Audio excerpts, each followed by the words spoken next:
My family, I was the one who didn't fit the frame. My mother kept a gallery wall in the front hallway of our house in Greenwich.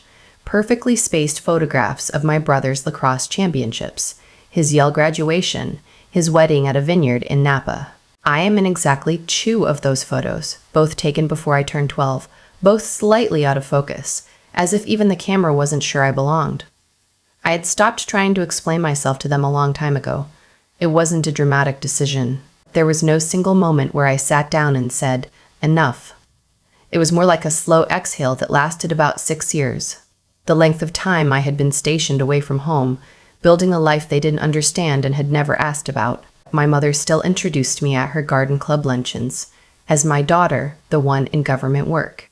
She said it the way someone might say, my daughter, the one with the unusual diet, politely, with just enough distance to communicate that she didn't quite claim it. My father was more direct. He was the kind of man who wore his opinions the way he wore his bridling watch, prominently, and as a signal to others about who he was. He had made his money in commercial real estate, the kind that involves city councilmen and zoning variances and dinners at steakhouses where the bill is never discussed. He believed that success had a specific shape, and that shape involved corner offices and country club memberships and children who appeared in the Greenwich Times Society pages. I did not appear in society pages. I was 31 years old, and I was a federal prosecutor. Not just any federal prosecutor. I had spent the last 4 years as a special assistant U.S. attorney embedded with a joint federal task force, the kind of work I cannot describe in detail at a dinner table, the kind where your supervisor's supervisor works in a building with no sign on the door. I wore suits to court and carried a badge I rarely showed to anyone. My caseload involved things that would make my mother set down her wine glass and stare at the tablecloth in silence. None of them knew any of this. They knew I had gone to Georgetown Law. They knew I worked for the government. Beyond that, my family had constructed their own version of my life. Modest, unremarkable, vaguely disappointing, and I had never bothered to correct them, partly because the work required discretion, partly because I had grown tired of performing for an audience that had already decided how the show would end. The wedding was my cousin's, my mother's sister's youngest daughter, Paige, who was marrying a surgeon in Charleston, South Carolina. The whole extended family was flying down for the long weekend. 4 days of plantation house rehearsal dinners and oyster roasts, and the kind of Southern wedding that gets photographed for magazines. I almost didn't go. My supervisor had given me a look when I requested the days off. The specific look that meant the timing is complicated, but had ultimately approved it. I booked my own flight. Economy, direct from Reagan National to Charleston. I packed a dress I'd bought on sale at Nordstrom Rack and a pair of heels I'd worn once to a colleague's retirement party. I did not pack my credentials. I did not pack the blazer with the small lapel pin that people in certain rooms recognized immediately. I packed like a woman going to a family wedding because that was what I was. My mother had organized the travel. I found this out at the airport. She had sent a group text the week before with flight details. Business class on Delta, departing from JFK at 11 a.m. My father, my mother, my brother and his wife, my aunt and uncle. One happy family cluster in row 3. I had already booked my own ticket by then, so I hadn't paid much attention. What I hadn't known was that my mother had also booked a ticket for me. I found out at the gate. My father was standing near the boarding area with his carry-on, a leather remois that he'd bought specifically because he'd seen someone on CNBC carrying one when he spotted me walking toward him. He reached into his jacket pocket and produced an envelope. Inside was a boarding pass. Economy class, seat 28C, middle seat. "We got you a ticket," he said. He said it the way someone says you're welcome before you've had a chance to say thank you. Figured you probably booked something cheap. This way at least you're on the same flight. My brother was standing slightly behind him. He didn't say anything. His wife, whose name was Audrey, gave me a look that was half sympathy and half relief that she was not the one holding the economy boarding pass. My mother arrived from the coffee kiosk carrying 2 cups. She handed one to my father without looking at me. "Oh, good, you made it," she said. "We weren't sure you'd have the right terminal." "I fly regularly," I said. "Of course you do, sweetheart." She patted my arm. "You look tired. Is that dress from?" She stopped herself. "You look nice." My own boarding pass was already in my bag. Direct. Aisle seat, row 9. I had status on Delta from the amount of travel my work required. Not the kind of travel that gets talked about at dinner. The kind that involves connecting through airports without announced destinations. I had earned my way into medallion status through sheer accumulated miles, and I had used it to upgrade to Comfort Plus when I booked. I did not say any of this. I took the envelope from my father, folded it once, and put it in my coat pocket. "Thank you," I said. That was thoughtful. He nodded, satisfied. He was already looking past me toward the gate, the way he always did, scanning the room for someone more interesting, more useful, more impressive. It was a habit so ingrained he probably didn't notice it anymore. We boarded together, in the sense that we were in the same terminal at the same time. My father and brother breezed through the priority lane. My mother followed. Audrey glanced back at me once, almost apologetically, before turning to keep up. I walked to the gate agent, handed over my own boarding pass, and boarded in the first group. I was already seated with my coffee and my case files, redacted, in a manila folder with nothing written on the outside, when my family walked through the cabin. My mother saw me first. Her expression cycled through surprise, confusion, and then a very specific recalibration that I had watched her perform my entire life, where she adjusted her face to suggest that whatever had just happened was not surprising to her and had perhaps been expected all along. "You upgraded," she said. "I have status," I said. My father stopped in the aisle. He looked at my seat, 9A, window, extra legroom, and then at me, and then back at my seat. "Status," he repeated, the way you'd repeat a word in a language you didn't speak. "From travel," I said. He made a sound that wasn't quite a laugh. "Government travel," he said, "on a budget airline with the government per diem."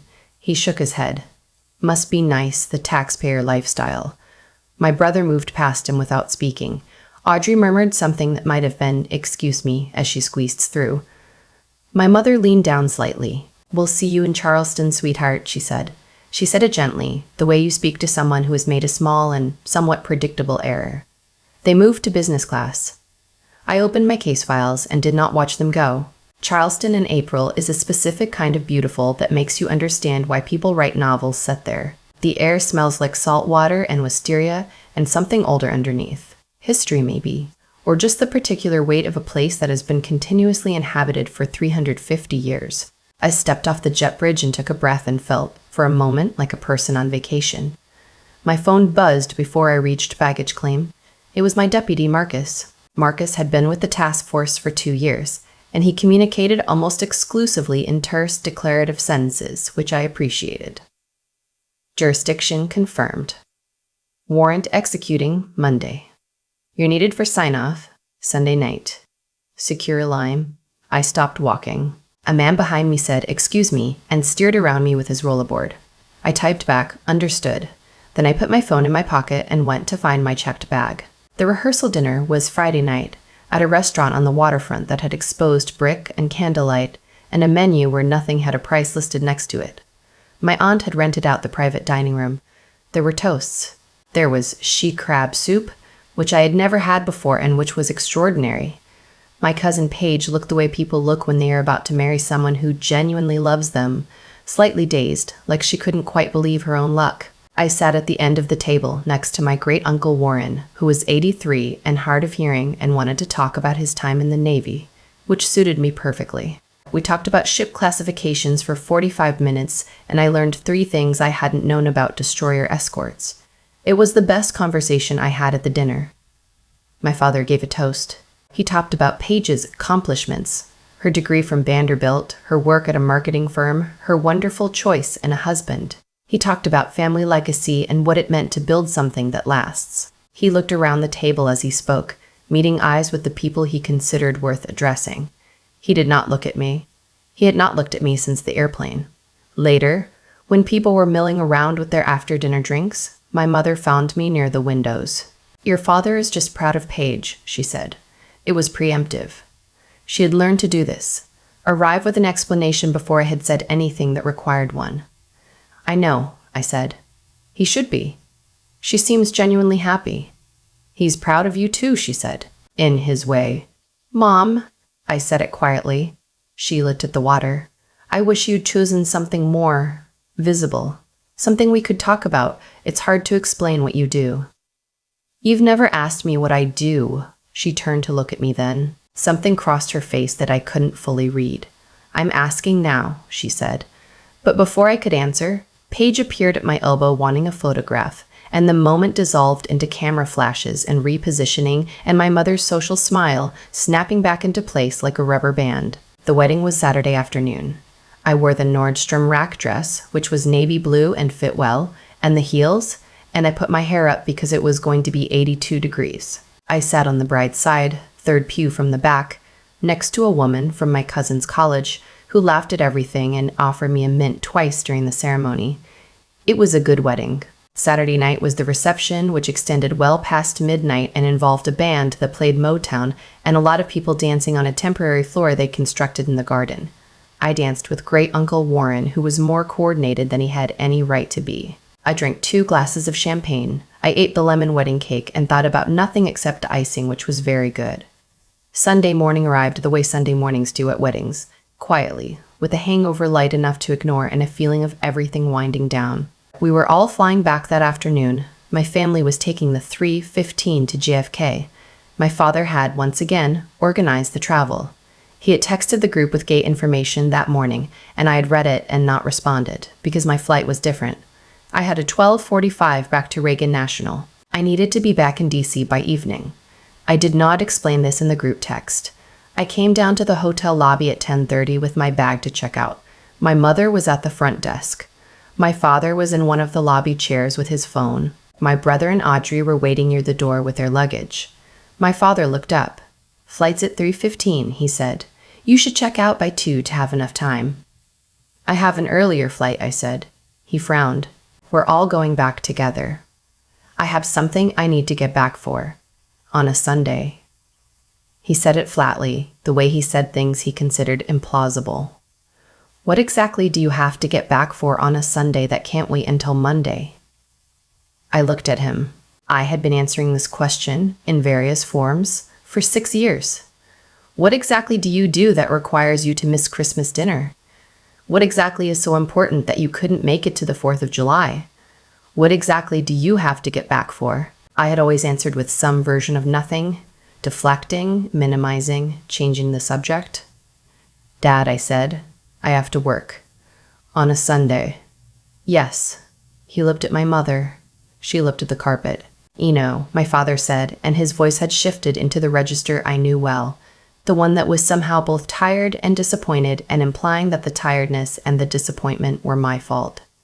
"I don't know what you think you're accomplishing. At your age, your brother was already making partner. You're sitting in some government cubicle pushing paperwork while the clock runs out on Thomas." My mother said his name quietly. He stopped. Not because of her exactly, but because of the lobby. There were other people. My brother was staring at the floor. Audrey had turned slightly away, the way she always did when things became uncomfortable. I picked up my bag. "It was a beautiful wedding," I said. "Please tell Paige and Christopher I said congratulations." I walked toward the door. I heard my father say something behind me, but I was already outside, and I let the heavy door of the hotel close between us. The Uber to the airport took 11 minutes. I sat in the back seat and looked at the Charleston rooftops and the harbor in the distance and breathed. My phone had 2 more texts from Marcus. I read them. Replied. The thing we were executing Sunday night was significant. The kind of significant that would be in the news, though not in a way that would name me. I checked in at the airport and went through security. My credentials, which I brought after all in the inner pocket of my bag, moved through the scanner without incident. I found my gate and sat down. 15 minutes later, I heard voices. My father's voice first. The particular caring quality it had, the way it filled a room even when he wasn't trying. My mother's quieter underneath it. My brother and Audrey behind them. I looked up. Their flight wasn't until 3:15. It was 11:40.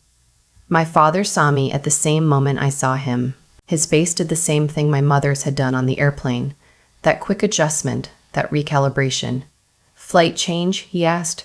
"No," I said. "My flight is at 12:45. "To where?" "DC." He looked at the gate board behind me, and I saw the moment he read it. Not Delta to JFK. A charter designation. A different terminal designation. The kind of notation that doesn't appear on consumer airline boards. He frowned. Before he could speak, a man in a suit appeared at my elbow.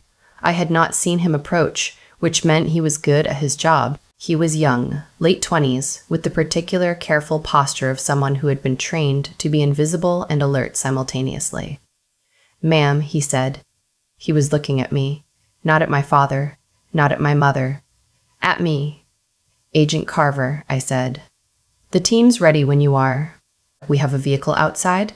He paused. "The AUSA from Main Justice confirmed this morning. They're expecting you by 6. I stood up. I put my book in my bag. The lobby had gone quiet, in the way that happens when a conversation becomes interesting enough that strangers stop pretending not to listen. An older couple nearby had paused mid-sentence. A gate agent behind the counter had looked up from her screen. My father was very still. He stopped, started again. "What does that mean, the AUSA from Mean Justice?" I looked at him. I thought about 6 years of government cubicle. I thought about the boarding pass in the envelope, the tone of taxpayer lifestyle, the question he had asked in the hotel lobby not 1 hour ago. "What exactly do you have to get back for?" "It means I have to get back," I said. "For work." I turned to Agent Carver. "Give me 2 minutes." He nodded and stepped back with the particular discretion that was second nature to everyone on my team. I turned to my family. My mother was holding her carry-on handle with both hands, very tightly.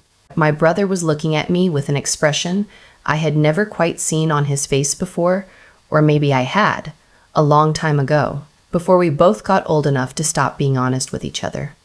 My father was not recalibrating. He was, for the first time in recent memory, just standing there. "I am a Special Assistant U.S. Attorney," I said. I kept my voice low and even, not because I was angry. I had moved past anger a long time ago, somewhere in the middle of year 3. "I work on a federal task force. I cannot tell you most of what that involves, because I am legally not permitted to. I don't sit in a cubicle. I haven't sat in the cubicle since my 2nd year in practice. I have tried a felony case in every federal district along the eastern seaboard, and I have worked with agencies whose names I am not going to say in an airport." I paused. "I travel a lot for work. That's where the status is from." No one said anything. "I didn't tell you because you never asked," I said. And when I offered, the conversation usually moved on before I could finish a sentence. My father opened his mouth. "Dad." My voice was still quiet. "It's okay. I'm not saying this to argue with you. I'm saying it because you asked what I had to get back for." I picked up my bag. "It was really good to see everyone," I said. I meant it mostly. Paige looked so happy. I looked at my brother last. He was 34 years old, and he had been making partner decisions at his firm for 2 years, and he had never, not once in that time, called me to ask how I was doing. But he was also the person who had taught me to ride a bike on the driveway of the house in Greenwich, and had sat with me in the emergency room at 13 when I fell out of a tree and had not told our parents it was because I had been daring him to. "Dinner sometime," I said. "Actually." He nodded. Something shifted in his face. I walked with Agent Carver through the terminal. There was a vehicle outside, dark, unmarked, already running, another agent in the front passenger seat. The kind of logistics I had stopped noticing years ago because they had simply become the texture of my job. I got in.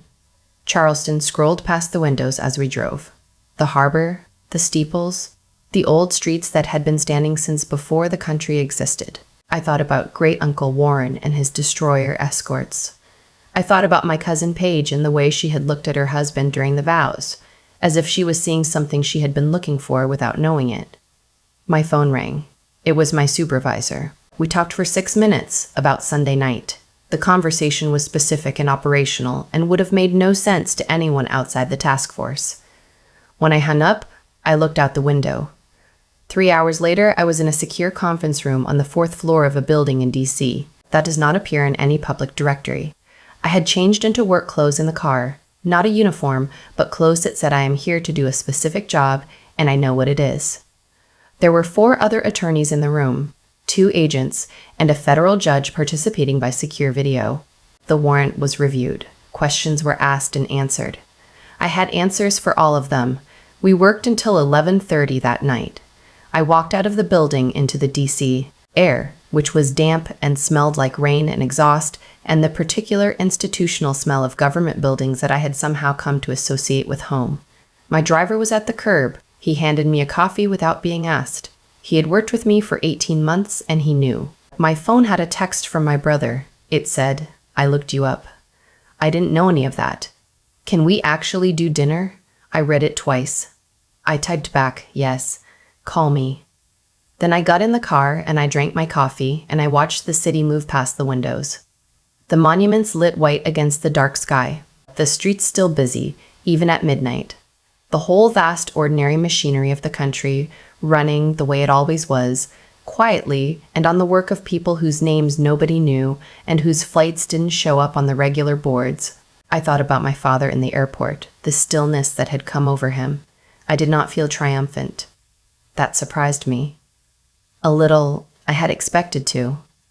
Instead, I felt something closer to tired, and underneath the tired, something that might eventually, over time, become peace. I had not told them to impress them. I had told them because he asked. Because after 6 years, someone in my family had finally asked me a direct question, even if it had been asked with contempt, and I had finally given a direct answer. What I did with the answer after that was up to him. I had learned in the work I did that you cannot control what people do with the truth once you give it to them. You can only control whether you tell it. You can only control whether you show up and do the work and let the record speak. The rest takes care of itself, or it doesn't. Either way, you still have work to do in the morning. I finished my coffee somewhere on Constitution Avenue. The rain started just as we crossed the bridge. I have thought about that moment in the airport a lot since then. Not the part where Agent Carver appeared, not the look on my father's face. I mean the part just before, in the hotel lobby, when my father asked me what I had to get back for on a Sunday. The contempt in it was so casual, so practiced. Like he had asked the same question so many times, in so many different forms, that it had become reflex. And I realized, standing there with my bag, that it had. He had been asking it my entire adult life. Every missed holiday, every early departure, every time I couldn't explain where I was going or why, the question underneath all those questions was always the same one. What could you possibly be doing that matters? I had let him believe the answer was nothing. That was my choice, and I own it. I told myself it was about discretion, about security clearances, about the nature of the work, and those things were true. But underneath them was something simpler. I had stopped believing that the explanation would change anything. I had decided, somewhere in year 3 or 4, that my father saw what he wanted to see, and that no amount of truth would rearrange it. What I didn't account for was my brother. When he texted me that Sunday night, "I looked you up," I didn't know any of that. Something shifted. Not dramatically. Not the way it shifts in movies, where one conversation repairs everything.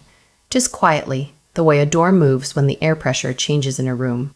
An acknowledgement. A small opening. I think about what made that possible. It wasn't the agent appearing at my elbow. It wasn't the federal designation on the gateboard. It was that I finally answered the question directly, even when it was asked with contempt. Even when I had nothing to prove and no particular hope that it would land differently than the 100 times before. That's what I keep coming back to. Not the dramatic part, the quiet part. The decision to be honest in a moment when dishonesty, or just silence, would have been easier and safer and completely understandable. I am not a person who believes that doing the right thing always produces the right outcome. I've worked long enough to know that the world doesn't run on clean moral arithmetic. Effort and integrity and years of quiet work do not guarantee that anyone will notice or care or change how they treat you. My father may never fully reckon with what he said to me over the years. That is something I have made a kind of peace with. But I do believe this. The way you carry yourself through the years when no one is watching is what you actually are. Not the moments of recognition. Not the airport. The thousands of ordinary days before it. When you chose the work anyway. When you told the truth anyway. When you showed up anyway to the job that mattered even when the people you loved most had decided it didn't. My cousin Paige looked so happy at her wedding. My great-uncle Warren told me about destroyer escorts over she-crab soup. The rain started just as we crossed the bridge back into D.C. that Sunday night. Those things matter too. Maybe most of all,